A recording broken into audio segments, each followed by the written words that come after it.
નમસ્તે વિદ્યાર્થી મિત્રો. ધોરણ 8 સામાજિક વિજ્ઞાનમાં પ્રકરણ નંબર 9.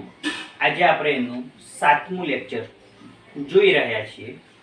આજનો આપણો પ્રશ્ન છે 1857 ના સ્વાતંત્ર્ય સંગ્રામનો અંત કઈ રીતે આવ્યો. તો આપણે જોઈએ તો જૂન 1857 માં અંગ્રેજોએ બનારસ અને અલ્હાબાદ કબજે કર્યું. ત્યારબાદ જુલાઈ 1857 ની અંદર અંગ્રેજોએ કાનપુર જીતી લીધું. સપ્ટેમ્બર 1857 માં અંગ્રેજોએ દિલ્હી કબજે કર્યું. એટલે કે આ જે રીતે અંગ્રેજોએ ના જે પ્રદેશો હારેલા હતા એ પ્રદેશો ધીમે ધીમે ક્રમશઃ પોતાની શક્તિ એકઠી કરી એમને સૌપ્રથમ જૂન 1857 માં અંગ્રેજોએ બનારસ અને અલ્હાબાદ કબજે કરી દીધું. ત્યારબાદ જુલાઈમાં 1857 ની અંદર એમને કાનપુર જીતી લીધું. ત્યારબાદ સપ્ટેમ્બર એટલે કે ધીમે ધીમે ક્રમશઃ સ્ટેપ બાય સ્ટેપ 1857 ની અંદર અંગ્રેજોએ દિલ્હી કબજે કર્યું. અંગ્રેજોએ સેનાપતિ હડસને એટલે કે અંગ્રેજોના સેનાપતિ હડસને મુગલ બાદશાહ બહાદુર શાહ જફર અને એમની પત્ની જીનત મહાલને કેદ કરી એમને રંગૂનની જેલમાં મોકલી દીધા અને એમનો પુત્ર શાહજાદાનો વધ કર્યો એટલે કે મારી નાખ્યો. આ રીતે મુગલોનો પણ અંત ત્યાં થઈ જાય છે. એટલે કે એમને શું કર્યું, દિલ્હી કબજે કર્યું અને દિલ્હીનું જે નેતૃત્વ કરનારા જે મુગલ બાદશાહ બહાદુર શાહ જફર અને એમની પત્ની જીનત મહાલને હડસને કેદ કરી રંગૂનની જેલમાં મોકલી દીધા અને એમનો પુત્ર શાહજાદાનો વધ કર્યો. માર્ચ 1858 ની અંદર અંગ્રેજોએ લખનઉ જીતી લીધું.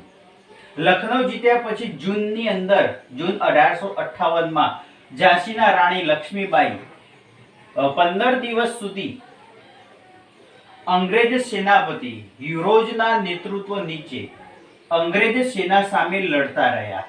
એટલે કે શાહજાદાનો વધ કર્યો અને માર્ચ 1858 ની અંદર અંગ્રેજોએ લખનઉ જીતી લીધું.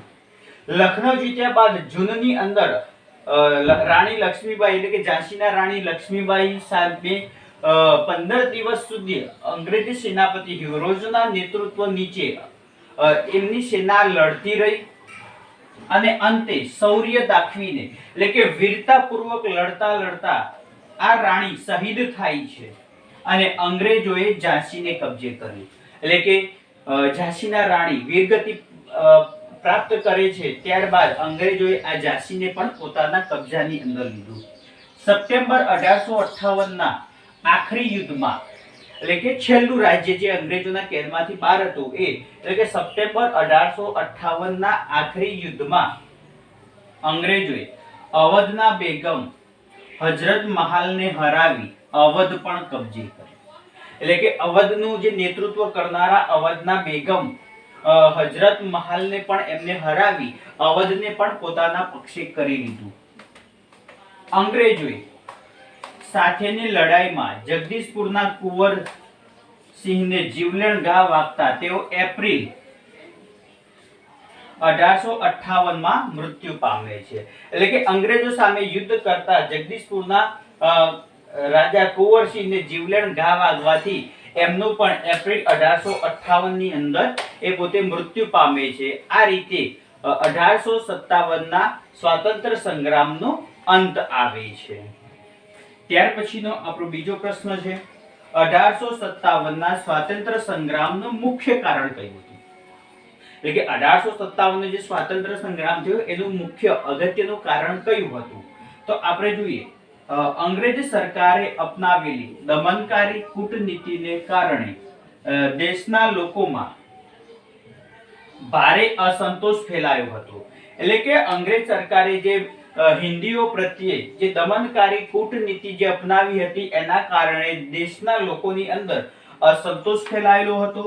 આ અસંતોષ ઈસવીસન 1857 ના સ્વાતંત્ર્ય સંગ્રામનું મુખ્ય કારણ બન્યું. એટલે કે અંગ્રેજોએ જે અલગ અલગ પ્રકારની જે નીતિઓ દાખવી, સહાયકારી હોય, ખાલસા નીતિ હોય, કાયમી જમાબંધી હોય કે અન્યાય મહેસૂલ નીતિ હોય કે પછી રોયલ એનફિલ્ડ રાઇફલની અંદર ગાય અને ડુક્કરની ચરબી હોય, આ બધું જ ભેગું થયું, જેના કારણે દેશના લોકોની અંદર અસંતોષ ફેલાય છે અને અસંતોષને કારણે 1857ના સ્વાતંત્ર્ય સંગ્રામનું મુખ્ય કારણ બને છે. તો આજે આપણે બે પ્રશ્નો ચાલ્યા કે ભાઈ 1857 નો અંત કેવી રીતે આવ્યો, તો અંગ્રેજોએ ક્રમશઃ ધીમે ધીમે પોતાના ગુમાવેલા જે રાજ્યો હતા એ રાજ્યો યુદ્ધ કરી અને જીતી લીધા.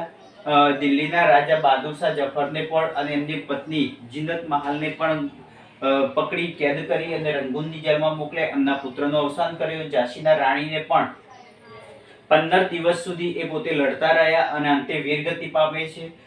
અવધના બેગમ હજરત મહાલને પણ કરી હરાવી એમનું પણ રાજ્ય એ પોતે કબજે કરે છે અને આ રીતે કુંવરસિંહ પણ જીવલેણ ઘા વાગવાથી એ પણ 1858 ની અંદર પોતે અવસાન પામે છે. આ રીતે એમને બધા જ રાજ્યો પોતાના કબજે કર્યા અને સંગ્રામનું મુખ્ય કારણ તો અંગ્રેજોની જે કૂટનીતિ હતી, જે સહાયકારી હોય, ખાલસા નીતિ હોય કે એમની જોર જપ્તીથી જે નીતિઓ એમને દાખલ કરી, એના કારણે ભારતના લોકો 1857ના સ્વાતંત્ર્ય સંગ્રામનું મુખ્ય કારણ બન્યું હતું. તો આ બે પ્રશ્નો તમારા નોટબુકની અંદર લખી તૈયાર કરવા.